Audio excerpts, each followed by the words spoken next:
great honor and pleasure to host Mary Baker in the 17th episode of the Industry Spotlight, which is sponsored by IEEE Santa Clara Valley section corporate liaison program, of which Mary Baker is one of the members, along with Milojicic, who also joined us. So I have first met Mary while she was a PhD student. Later on, I met her while she was professor at Stanford, running the Mosquito Net project and many others. Later on, we were working together at HP, where she stayed. I departed to Hewlett Packard Enterprise. And today, she has the title of the architect of computational design for additive at HP Inc. Mary will explain what it is, and she will be presenting a very interesting presentation titled "We Could Print It If We Could CAD It." With no further ado, Mary. Thanks, Dejan. It's a pleasure to be here. Thank you, everyone, for joining. I know this topic is a little different from a lot of the topics in this series, but it's good to see that people might be interested. And one of my two goals with this talk is actually to get people excited about the kind of 3D printing we can do these days if you're not already excited about it. And the other goal is to discuss the dichotomy between what we can now physically print and what we are able to design to create the digital models that we then sent to the printers. There's a lot of room for more software and innovation to help us be able to create the designs that we can actually print now. A couple things as we get started. First of all, I've been having trouble with my camera, so it may turn funny colors and it may shut off entirely. And my apologies if it does that. I'll try to notice and turn it back on, but I might not notice. The other thing is that I have many examples in this talk, and I use photos of printed parts to help make the points for those examples. The examples are all things that I've designed myself, unless the authorship is otherwise on the slide. And there are many reasons for having created these different examples, but I've tried to choose ones that I hope look a little lively for the purposes of the talk. And wherever possible, I use photos of actual printed parts rather than screenshots of the CAD or renderings, because in this business, the proof is really in the print, and anything can look good in CAD, but you got to see what it really looks like and feels like once you print it. So let's see. Get started here. So additive manufacturing, 3D printing, has been around since the mid-'80s and has gone through a lot of hype cycles. But I think it's fair to say now that it really is becoming an important part of of manufacturing and the industry, in particular, what people like to call Industry 4.0, which is all about scaling and automation and sensing and machine-to-machine communications. But also it has a component of localization. So the idea that you can have manufacturing in local areas. Printers are very handy for that. But why would we be interested in having printers in local areas? One of the reasons is just-in-time inventory and dealing with supply chain issues. I think a lot of people have been grappling with that. Localization, distribution, and what I'd like to think of, and many others also refer to it this way, is the democratization of manufacturing.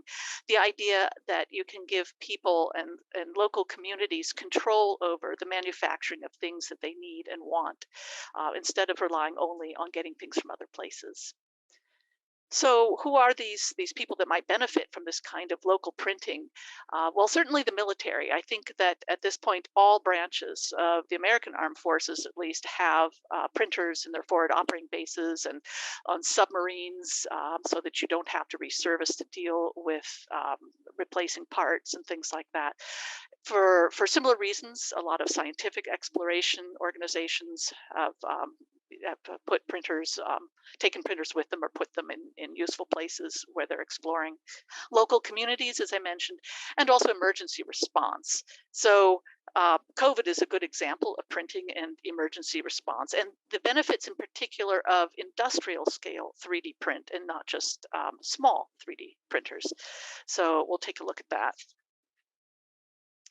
So Looking back over the pandemic as it got started, there was an early hope in the 3D print community, and lots of activity in the 3D print community, with the idea that everybody who happened to have a printer at home might be able to help print parts that hospitals and medical clinics and organizations were starting to have to do without because of supply chain issues.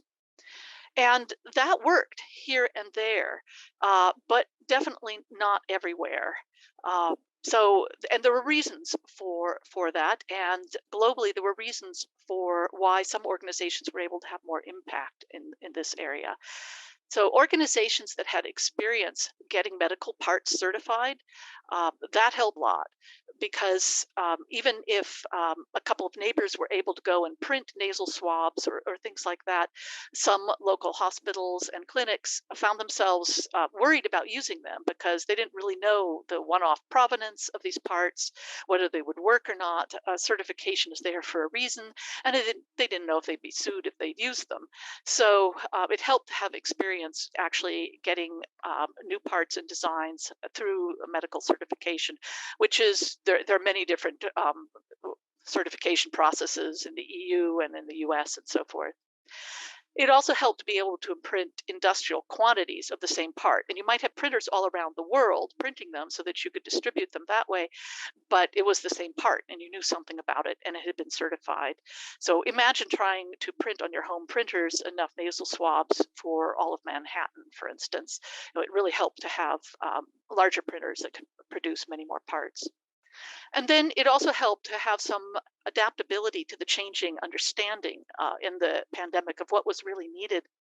I think a lot of us in the 3D print community, when we started out, myself included, we looked for parts that we could help design that might be useful, such as things to help you move through a hospital or other place without touching potentially contaminated surfaces. And it turned out that that was almost irrelevant. It was really all airborne transmission that people had to worry about. So as it happens, a company like HP does have global reach, and we do have experience getting things through certification processes, and we were able to create designs that made it through those processes. And so, what with all of our partners around the world, we were actually able to organize this and print lots and lots of parts that really did make it into the hands of hospitals. Out here too, I had to have one of these nasal swab things done myself a while back and talk with the guy about the HP parts that they had used. So I think at least by some point in the pandemic, we had printed over 5 million of these parts, our partners and HP. And one of the other things that I found interesting is that because we do have printers all around the world and our customers allow us to gather certain kinds of information from those printers, we had a kind of a almost real-time view of the pandemic and how it was affecting at least our little slice of the manufacturing industry. So here is some data collected from printers all around the world, HP printers.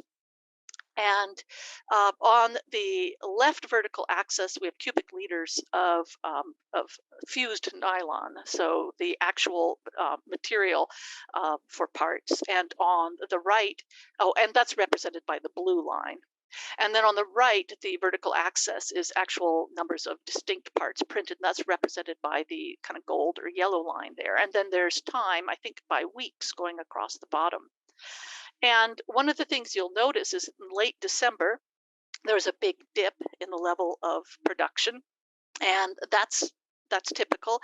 A lot of people go on vacation in the manufacturing industry as well, so that's not unexpected. But then you see another big dip that doesn't usually happen in March and April, and that was the COVID. That was COVID as it hit the manufacturing industry, and you can see it in this data. And it took a little while to come back up as people figured out, well, how to get things running again despite the various precautions and constraints. But one of the things that's interesting to note as we came out of the COVID slump is you see an inversion here between the blue and yellow lines, meaning that for the same amount of molten plastic, so same volume of parts, we're seeing more parts printed. And that's because these are COVID parts. COVID printed parts are usually much smaller, things like ventilator knobs and nasal swabs and things like that. So a lot of people around the world with HP printers actually started dedicating a good chunk of their production to creating parts that were needed for medical reasons. That was around the world. You can also see some information from individual countries. I just plucked these two out because they show rather different patterns. The Czech Republic, the 3D printing community there was very responsive, both people with individual printers and, as you can see, people with larger industrial scale printers. You can see a big spike in the March and April timeframe as people tried to start accommodating the supply chain issues. But then it kind of falls back off to where it was before. In Canada, however, in contrast, you see a big spike there, but then they maintained that level. And that was because Canada was, the government was already investing in additive manufacturing, and this maybe just gave them the impetus to get started just a little sooner than they might have otherwise. So those are some examples of why people might be interested in local but industrial scale manufacturing. And it doesn't always have to be local either, but you have that possibility. So we're talking about a scale of 3D print here that's not just the hobbyist or prototyping scale. So imagine whole factory floors. Lined with our printers, like in this photo here that's from a customer site. On the left, there's a whole row of our printers, and on the right, a row of cleaning stations. And when you have this much going on, there's a lot of software that gets involved as well to control the orders and shipments and quality control and equipment monitoring, understanding what's in what print bed and so forth. But HP is not the only player in this game by any means. There are lots of companies involved in industrial scale additive manufacturing, lots of different processes and materials and behaviors and intents. There's plastics of various kinds that form the bulk of what's 3D printed industrially. So some of you are probably quite familiar with extruded filament printing because that's what most of the home printers do, or fused deposition modeling, another name for that. That's not as much used at industrial scale, although there are some industrial scale FDM printers. They still, as last I checked, don't scale up to the same production levels though. Then there's stereolithography or UV cured resin printing, which was actually the first 3D print technology patented back in the mid 80s. And there's laser sintered powder, where you shine lasers at the powder, the plastic powder, the nylon, and that causes it to fuse where you want there to be a solid for a part. And then there's Multijet Fusion, another powder-based technology, and that's the one that we'll talk about mostly today because that's HP's technology, and therefore the one that I have much more experience with than the others. And also, you can just print a whole lot of really cool things in it, so it's fun to talk about. There's also 3D printing metal, which is ramping up in the industry, and you might have seen stories about people 3D printing structures and buildings by extruding quick drying concrete, so very large 3D printers. And then one of my favorites is the company that makes this is MCore.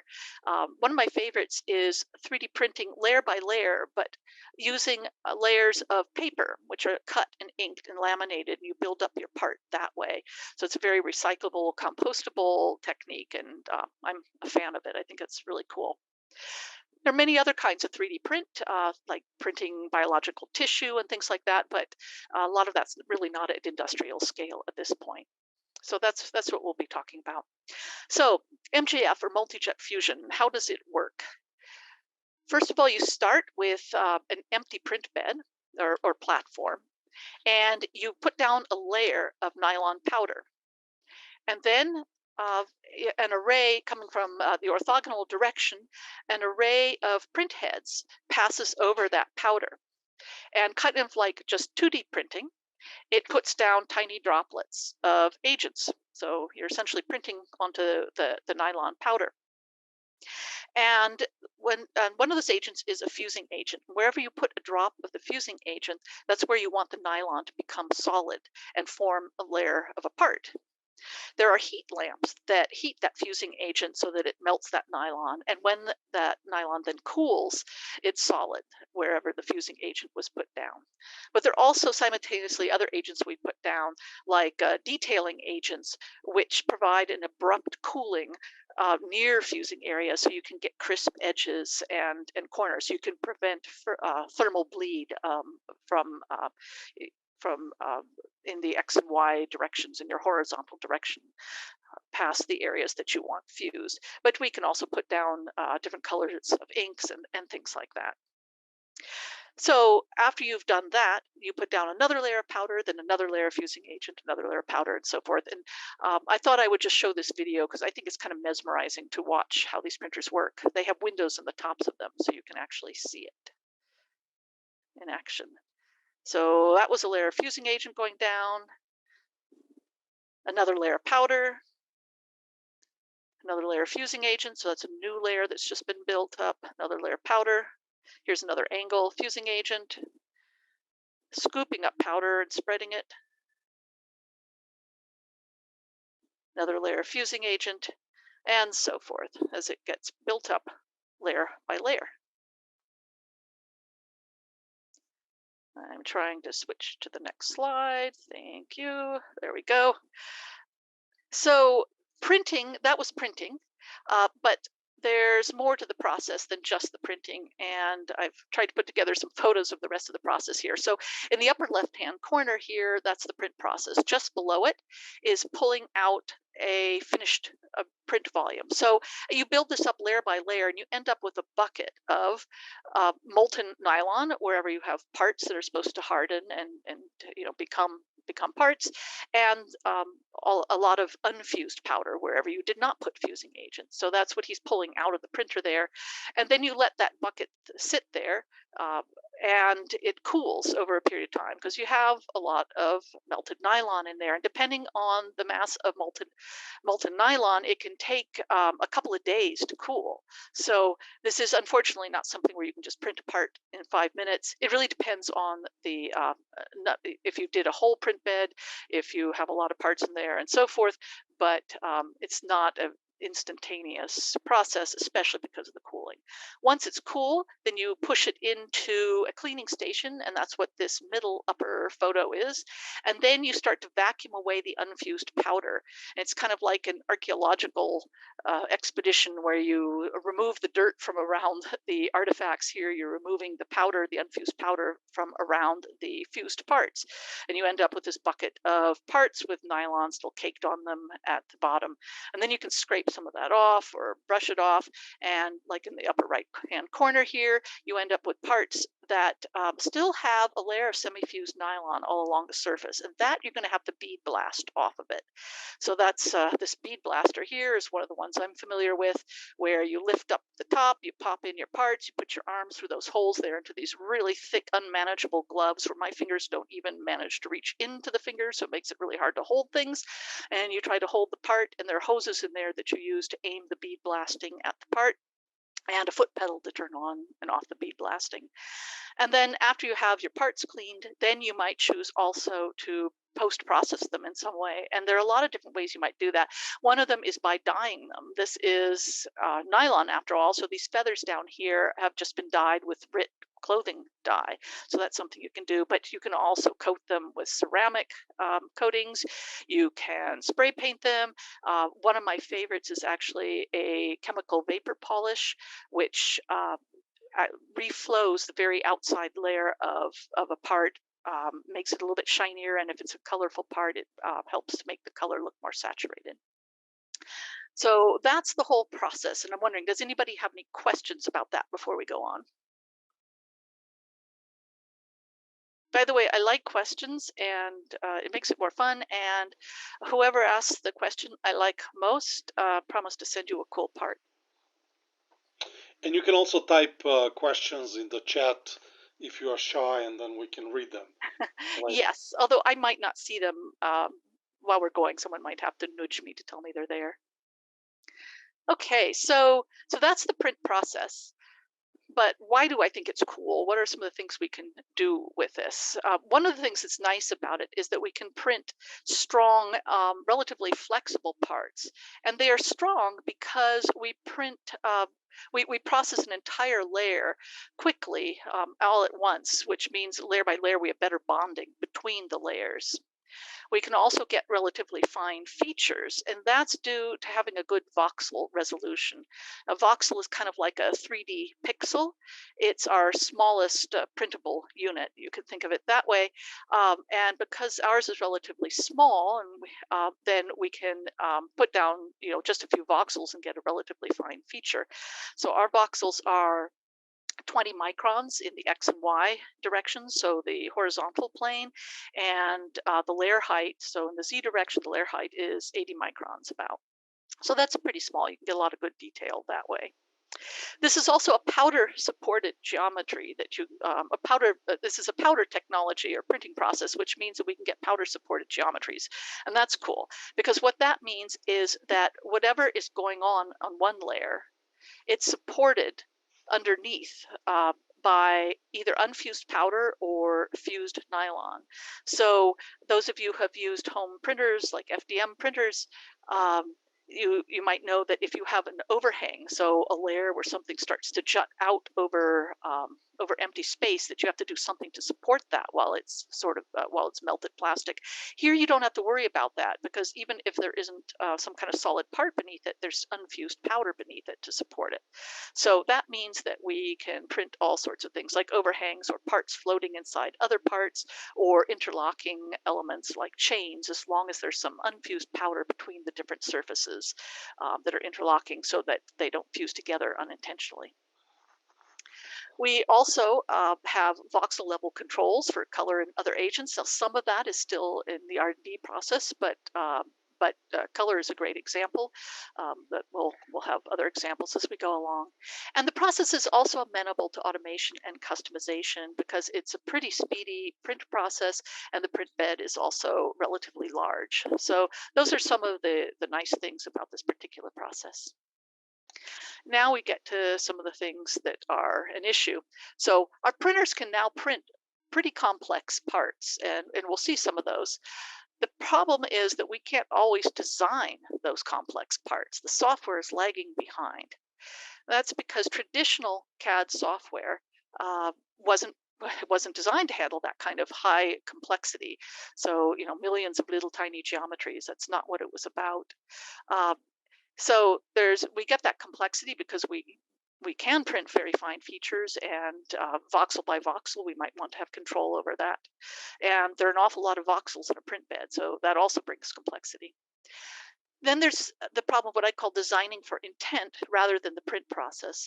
Like just about any manufacturing process, there are constraints about what you can do and how you can proceed, and there's no exception here.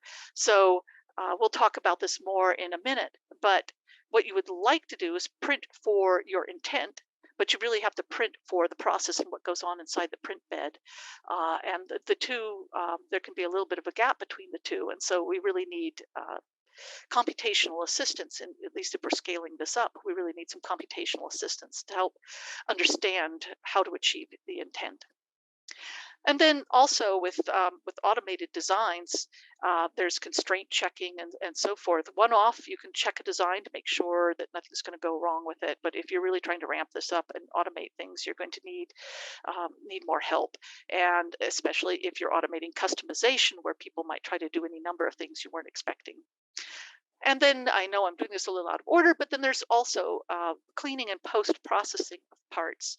Sometimes we need to design our parts a certain way so that we can clean them or post-process them. And again, one-off, that might not be a problem, but if you're scaling up production, you probably need some help with that. So those are all areas where traditional CAD software doesn't really give us much of a benefit. What that has meant, and I'll show you a particular example of this coming up next, but what this has meant is that we've had to look beyond a lot of the tried and true software packages. And I don't want to name names of different company software because they all have their advantages and different and disadvantages and their purposes and what they're really good for. But despite all that, and I like using a lot of them. I have particular favorites. But despite all of that, we have had to look outside the traditional CAD industry for software that could really handle the complexity of what we're trying to do now. And we've especially ended up in the visual effects industry, in particular Houdini, because all those waterfalls and explosions and things that you see in movies and animations and games and things like that. um, that software platform is able to push a lot of points around very, very efficiently. And it's programmable, which, since we need to build up a lot of these techniques ourselves, we really need a programmable platform. Also, it takes advantage of parallel processing, and also we can move the representation of the parts that we're designing in and out of what we call voxel space, meaning we can represent them just as voxels, which helps give us a kind of control over them, things we can do to them that's harder to do if they're, for instance, in a traditional mesh format. And since I believe some people on the call probably don't have a background in this, I should just mention what a mesh is. It's a way of representing the surface shape of an object by representing it with lots of tiny little polygon faces, typically triangles, and then the points that define those triangles. The smaller those triangles, then the higher resolution and better fidelity you have of the surface representing the part that you're designing. And let me know if you have any questions about that, if that doesn't quite make sense. Also, you really want software that takes advantage of the GPU for efficiency. Because a lot of this can be parallelized in different ways, and the GPU can help with a lot of this. So one of the best examples of why we have had to move to the visual effects industry for software to help us is this first one. I want to go through some of these features that I've mentioned about why I think the MJF print process is really interesting. Um, and each of these features also has a consequence in the way of something that it presents as a challenge. And the first one is finely detailed, strong, and flexible parts. It's great that we can print them, but they do tend to mean much more complex parts. And so this is really the workflow that took us in the direction of bringing up Houdini as our 3D modeling a 3D modeling platform. So the example is molded fiber tooling. And I don't know how many people are familiar with molded fiber, but you've probably used parts made out of molded fiber, like this egg carton here, these sorts of scrungy looking kinds of packaging. Also, takeout containers and single use parts in hospitals and things like that, disposable parts. Uh, the People really like this kind of packaging because it's one of the most sustainable kinds of packaging. It's essentially, the parts are made out of a pulp that consists of water and cellulose fibers. And those fibers can come from 100% recycled materials like old newspaper, old corrugated cardboard, or from sugarcane husks or corn husks, things that would otherwise be discarded or burnt. So you can make use of things that there wasn't as much use for previously. So that's a really nice thing, and people would like to scale up this industry for packaging. But there have been some things holding it back, and one of them is that getting the tooling to make these parts, to pulp them, as they say, to pulp these parts is very time consuming and expensive because it requires a lot of manual labor.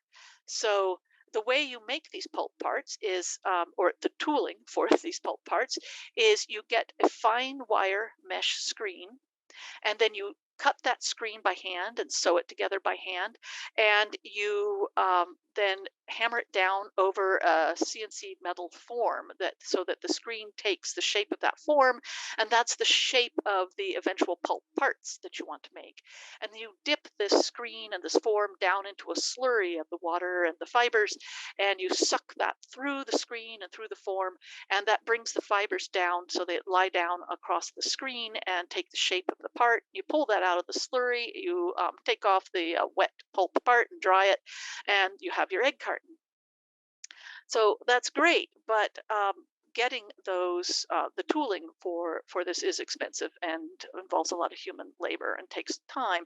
So one of the things people have wanted to do for the last at least decade, but I think maybe 20 years, has been to 3D print these tools, the form and especially the screen. But we haven't been able to print the screens until recently because you need to be able to print a very fine, very thin part with lots and lots of holes in it and have it be strong enough to go through the hundreds of thousands to millions of cycles of pulping parts, which involves a lot of pressure and general banging around. So we can finally now print these parts because we can print something that's very thin and strong. And you see here the big photo. This is actually a photo of one of our 3D printed screens for a customer. And I don't know how good the resolution is, but maybe you can see that it's covered with hundreds of thousands to millions of tiny, tiny little holes.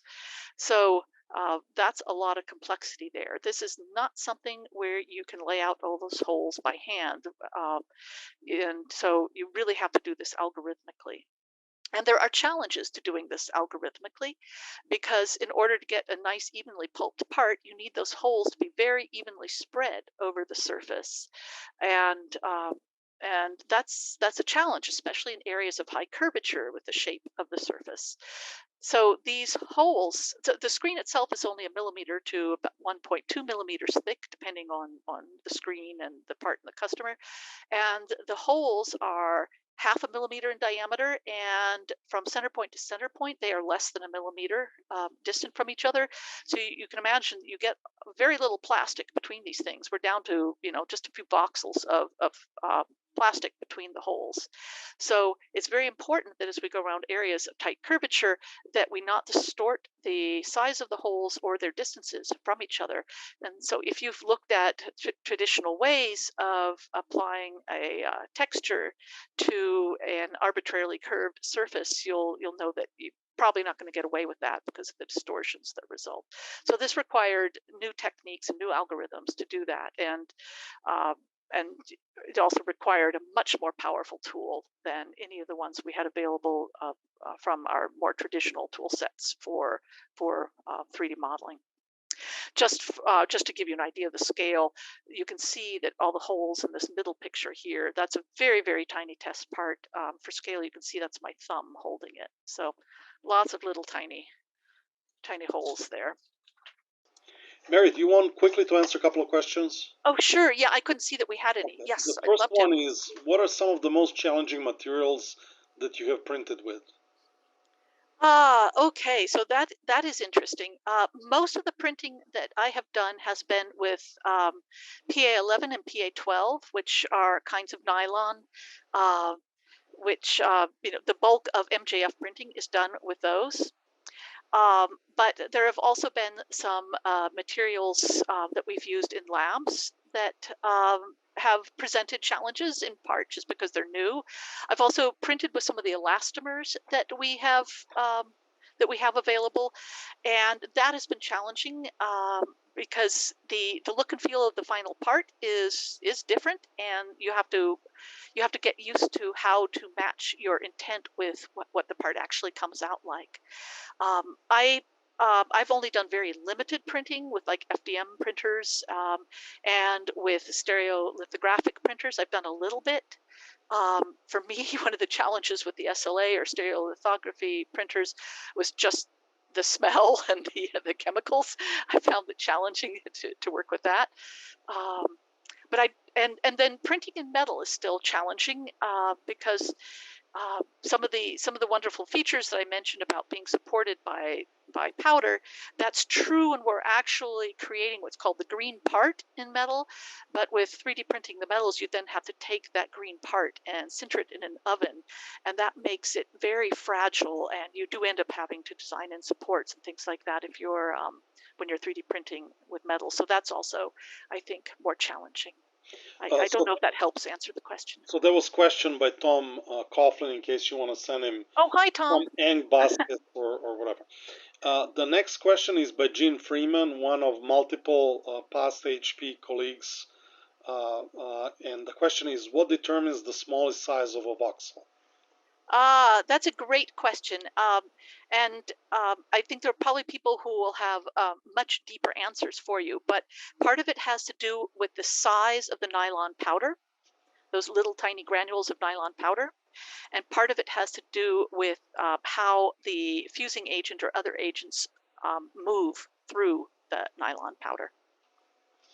Okay, so please keep on typing questions. We'll eventually ask them. Please continue. Okay, sure.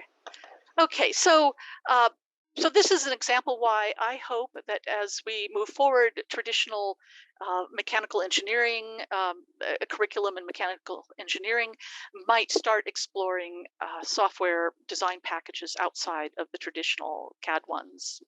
So let's see. So that was all about fine parts and the complexity it brings. One of the other benefits is that we can print these interlocking components because of the support from the unfused powder.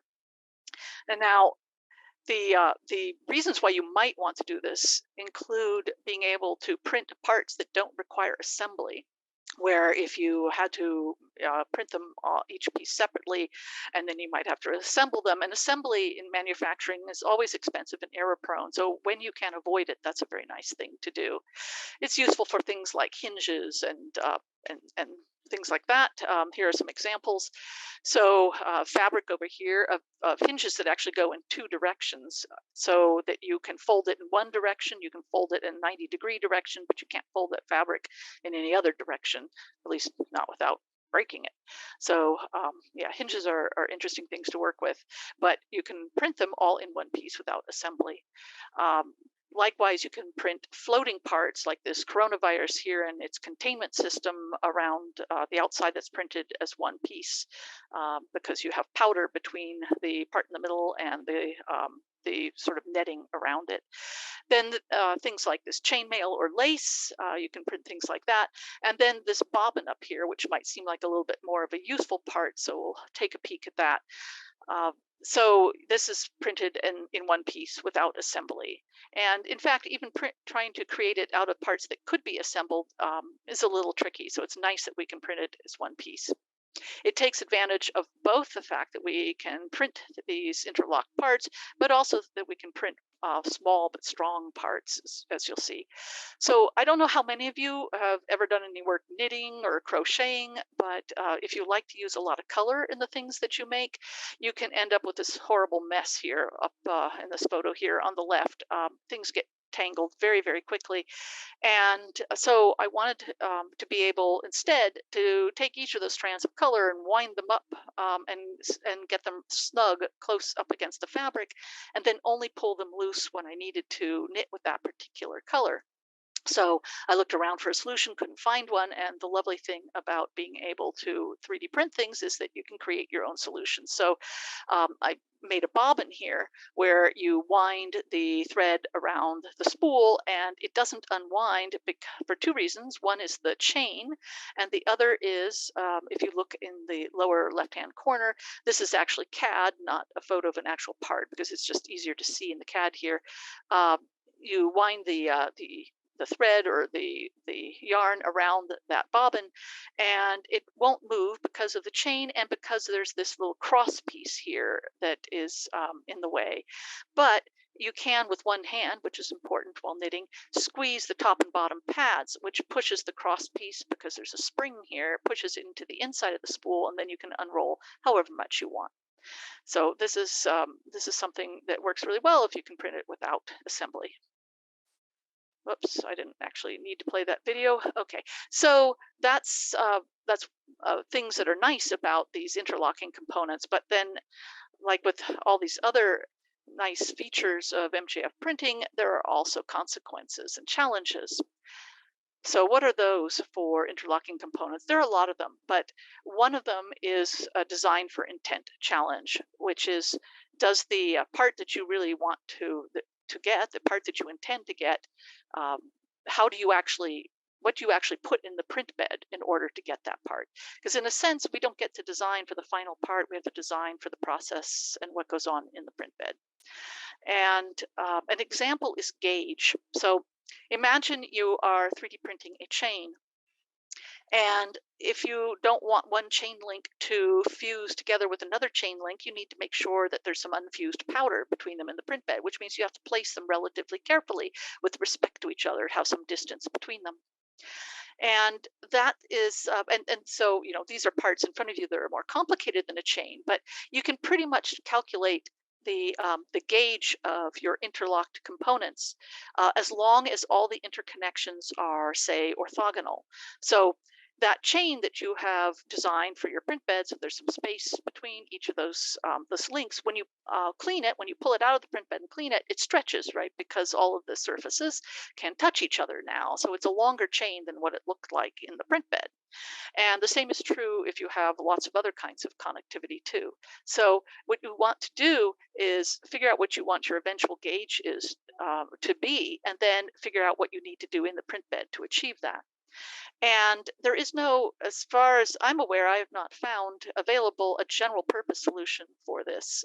And the what I've done so far is written some software to at least be able to highlight the areas of your design where there's potential for undesired fusing, and that takes into account some of the facilities of a platform like Houdini, where we can convert the mesh representing our design into voxel space, and then you look at the sign distance fields for all the different surfaces there and see where they collide, and do they collide too soon, the surfaces are too close. You can highlight those so that actually in the process of design you can help make sure there won't be any undesired fusing in your complicated set of interconnected pieces. But a general purpose solution for understanding gauge is not that much, I haven't seen much available yet. Particularly for things like in the lower left-hand corner here, where the middle is actually linen knit lace, and lace learners know it's already a little hard to predict gauge, but then the ends are 3D printed lace, and trying to match up those gauges was a challenge. Likewise, this hammock material, it's printed flat, but it certainly doesn't come out flat, and understanding just how much the hammock will dip was a challenging calculation, at least for me. So for time, I'm probably going to skip much of this, except to look at this very last part on the right, the combination lock, because I think it's a good example of a failure here. I've been hyping the benefits of no assembly interconnected parts, but there are parts that are really a poor choice for for trying to print that way, and this is one of them. The holes in this are just so I could see what was going on in the inside, but I was curious to see if there were a way to print combination locks with a lot less assembly required. And so far I've pretty much failed every which way that I tried to combine various parts into interconnected no assembly chunks of the overall design. Because you have to leave just enough space between the different surfaces so they don't fuse together, I was inevitably able to figure out some way to jimmy the lock loose and break it open. So this is an example of a part where you probably wouldn't approach it this way. So that was about interconnected no assembly parts and printing, and very fine features in printing.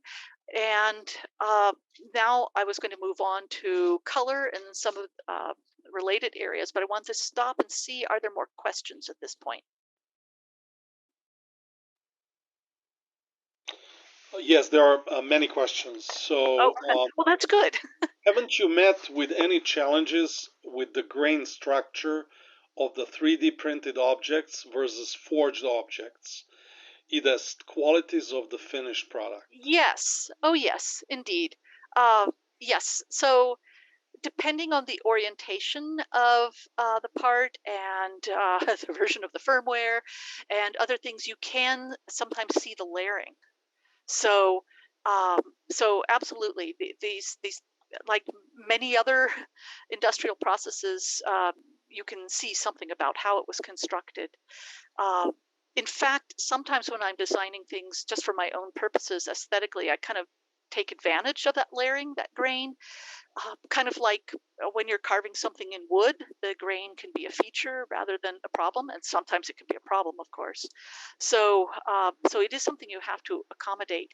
Now, when you're printing, for instance, in color, like these parts here, that can go a long way to giving you a nicer surface quality. And then if you go and use that vapor polishing um, finish that I think I mentioned earlier, that also can give you a smoother finish. Now, neither of these parts used vapor polishing, so you can still see they're a little bit coarse. You can still see when in close up that there is a grainy structure here.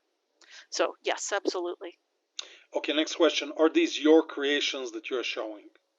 Oh, yeah, they're all my creations because that way I don't have to worry about getting permission and copyrights and things like that. Yes. And most of them, they may not look like it sometimes, but most of them are actually used for various kinds of experiments. Like the egg over here on the left was actually experiment about small hinges and latches and things like that. But then I went ahead and decorated it anyway. Okay, a very interesting question follows by Ananya Nandi. How do you see processes like this and other industrial additive processes relating to design for repair, which could be direction for sustainability and product design? Added complexity could make this more difficult. Ah, right. Okay. So that is a very good question. And I hope I'm understanding it completely. So, design for repair, yeah. If you can take apart the thing and fix just the part that's broken, um, then yeah, then that's a great thing. Whereas if you can print the entire thing in one piece, then you're going to end up pitching out the entire piece if something breaks. So yes, that is a downside, truly. On the other hand, um, you also have the possibility of with 3D printing with additive, at least you have the possibility of being able to create those replacement parts instead of throwing out the whole thing. If you can, if the replacement parts are no longer available. So I think overall, additive manufacturing both gives you solutions there, but also if you take it in the direction that I've been describing, it could also make it harder. You're absolutely right. Okay, and then the last question for the time being, are there technologies that allow for multi-material MJF printing? Is there work being done to allow this function? Yes, there is work being done to allow that. I'll show you some work that's been being done in HP Labs in a moment. Yes, uh, but right now, color is our commercially available. There may be some others coming out now. Yeah, but I hesitate to speak about them in case I'm running a little ahead of things. So, color, I guess, is the best example currently I can give you. Okay, and then we have about 12 more minutes for your. Okay, well then I better move along. Sure. Okay, so what I want to talk about here is the problems with actual color workflows and achieving intent in color. So you might think that color is such a basic part of design that this would all be a solved problem. Unfortunately, color and 3D modeling is more like a street riot than an organized activity at this moment, and that's in part because there's so many possible color workflows. It depends whether or not you are designing in color from the very beginning. Is it an integral part of your design, or are you applying it after you've created a monochrome digital design for your part? Is there just going to be one set of colors or variations? Should it be customizable? Is your design, is the color computationally generated or hand modeled, or are you using solid colors or gradients? Or textures, so there are just lots of different choices, and most of the traditional software uh, kind of forces you into one or two workflows. These I hand painted after creating the digital models for them, and 3D painting software, generally you don't have much choice about how you're going to approach it. You can either paint whole shells of color, or with a paintbrush of whatever radius you give it, you can paint certain areas of surfaces, or you can paint some number of triangles, mesh faces.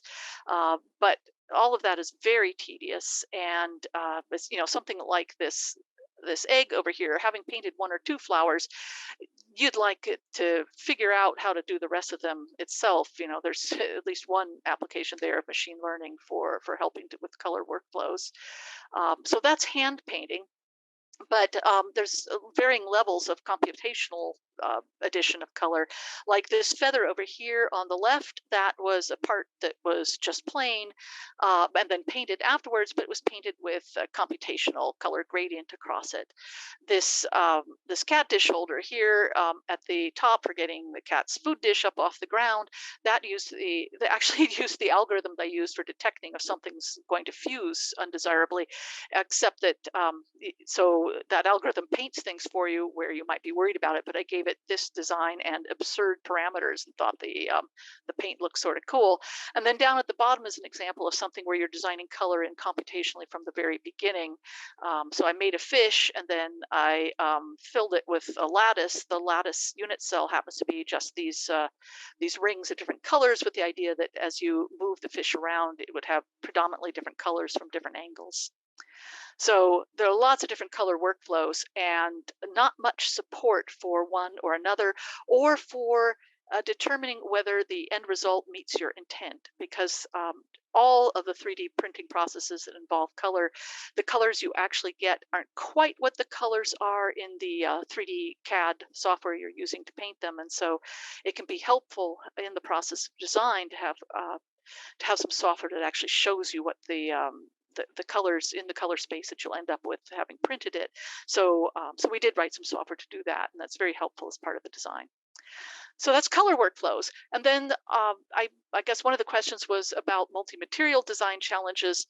And here are some examples. Now, these are not commercially available. This is work out of HP Labs, advanced R&D work there, and printed by HP Labs' Asia Hartman and Andy Fitzhugh on an R&D printer. So I made the designs, and they did the hard work of printing them, and the work on the chemistry and all of that. And the agent here that we're controlling, essentially voxel by voxel, is not just color, but also opacity, so that you can see that we have areas of much increased translucency and then some areas where the light does not shine through. And it allows us to do some really interesting things, like this panel here for a lamp where it spells out love. When you look at that without a light shining through it, you only see a yellow background and flowers. And it's only when you shine the light through it that you can see there are hidden layers in the middle that have voxels with more opacity. But right now, the software is pretty shameful for trying to design things like this, where you want to control things voxel by voxel, or even just regions of voxels, either solidly or with gradients or whatnot. You can do that in Houdini, but you still need to build a fair amount of support around it to make it a useful design tool. I think I'm going to skip design for cleanability, just to say that as we try to automate that, there are lots of different ways to try to provide parts with the techniques to help make them cleanable. And doing that automatically is a challenge. That was the fish I saw starting to wiggle there. I did promise some mathematical jewelry, I think, in the abstract. So that's what this is. This is an example of customization and automation and some of the challenges there. So this is a customization workflow where you tell it the diameter of the circlet you want to make, and you give it, you provide some curves or some solids that you want to sweep around that circle to create a solid part or a part of interconnected solids. And you tell it also the number of turns to put those curves or solids through as it goes around the circle. One turn gives you a Möbius strip. An even number of turns gives you a symmetric part. And so there are lots of interesting shapes you can get out of this, and you can use multiple curves and solids and things like that to get things like this odd shell-shaped bracelet up at the top, including the little danglies that go through in the middle. It's an inside-out charm bracelet with those little danglies. So you can give it lots of different things and get interesting effects, all very customizable. But with this kind of customization, you also have to worry about constraints, because it's easy for people to provide you with choices that actually don't work, that break. For instance, with an unorientable surface like a Möbius strip, curves that don't quite meet up, so you don't get a solid part, and so forth. How are we on time? Dan, can I cover the sound customization? Yeah, we still have 5 more minutes. Okay, then I just wanted to mention there are lots of different kinds of customization to think of, and a lot of people who are familiar with computer music and audio and acoustics know that there's a lot of work that has gone into creating a 3D model and predicting what kind of sound it will make. But you can try to go the other way too, which is very hard, which is to have an intended sound and try to create the 3D model to make that sound. And we're a long ways away from that. I'd have to say that I've failed totally and utterly with that. But in the process, we've gotten to make a lot of different kinds of instruments. These are all printed as one part, no assembly required, including the tambourine. And I thought just for fun, I would play a little sample of their sounds. Uh, and at the very end is a sound. It sounds like something dying at the very end, I'm afraid. And that's this bellows with this whistle. And this whistle is actually separate components. We could put different whistles in there. So you'll be able to hear that, I believe. I hope you'll be able to hear this. We tried to set this up so it would work at the beginning.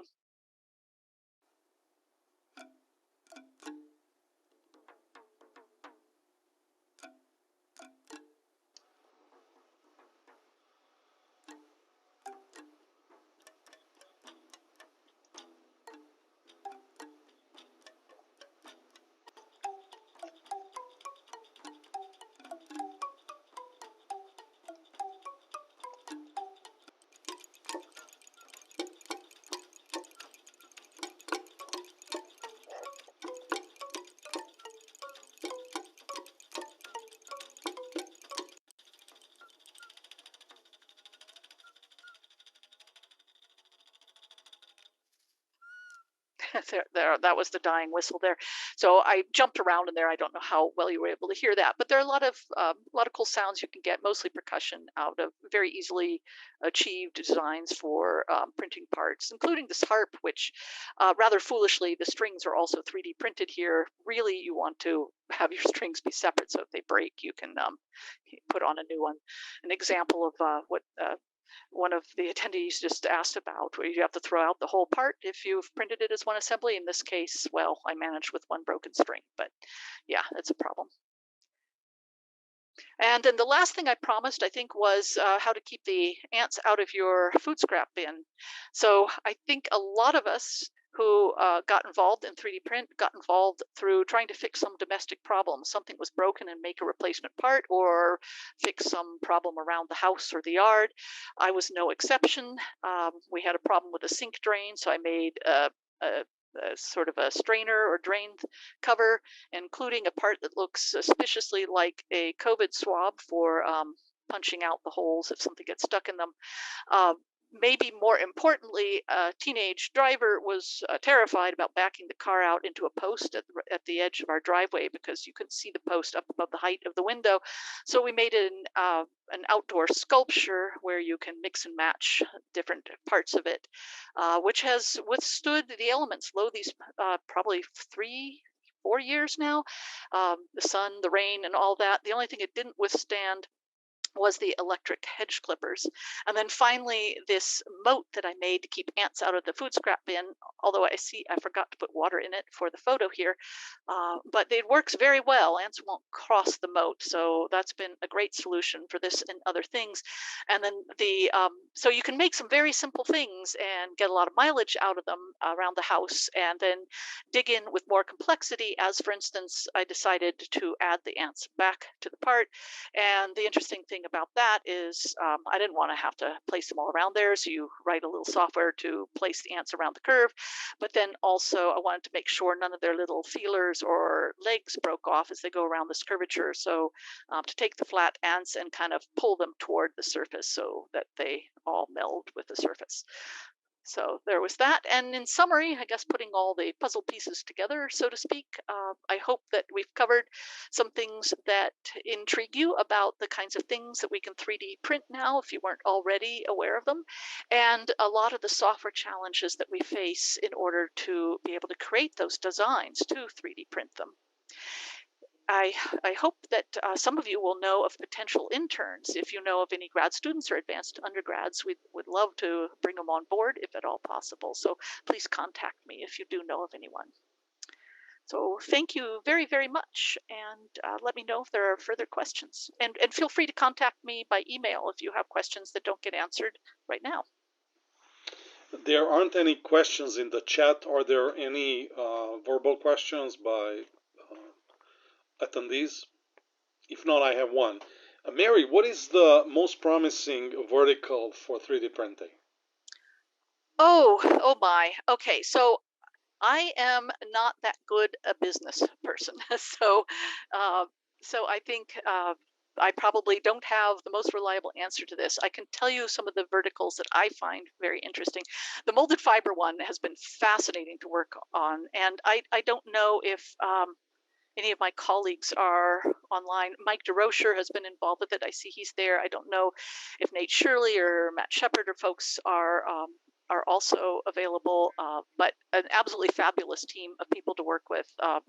And it's been, I think, a really intriguing process to be able to create that kind of screen and filters and other things we're having to do for the vertical. So I hope it's a promising one. I'd really like to see more molded fiber packaging available around the world. It's a much better kind of packaging than plastic.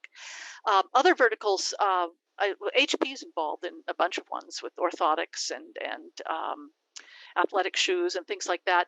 I also would like to see a lot more enablement of this. Kind of brings us back to the democratization of 3D print and manufacturing. Starting with making things for replacement parts in your kitchen, but moving well beyond that for local communities and local businesses, small businesses. I would love to see more software that helps people achieve their intent for what they want to print, so that they don't have to go through the process of understanding just what the eccentricities are of a particular manufacturing process, where you can just create what you want and it works, or you know that it won't work, but you don't have to figure out all the details. So things like service bureaus where you can send off your design to get them printed, and being able to have more local service bureaus, I would really be in favor of that. Thank you, Mary. Is there any last question? We are past the top of the hour. Okay, if not, thank you very much, Mary, for a beautiful presentation. I learned a lot from your numerous examples. Now I can tell my daughters how 3D printing works. And I hope, have we tracked who asked questions in the chat? Can we save that, or is that part of the recording? Because I would contact that person if possible, and then send them a 3D printed part. I am copying that, and then I'll email you. Okay, cool. Thank you. Okay, thanks everyone. Take care, everyone. Bye-bye. Bye. Thank you. Bye-bye. Thank you.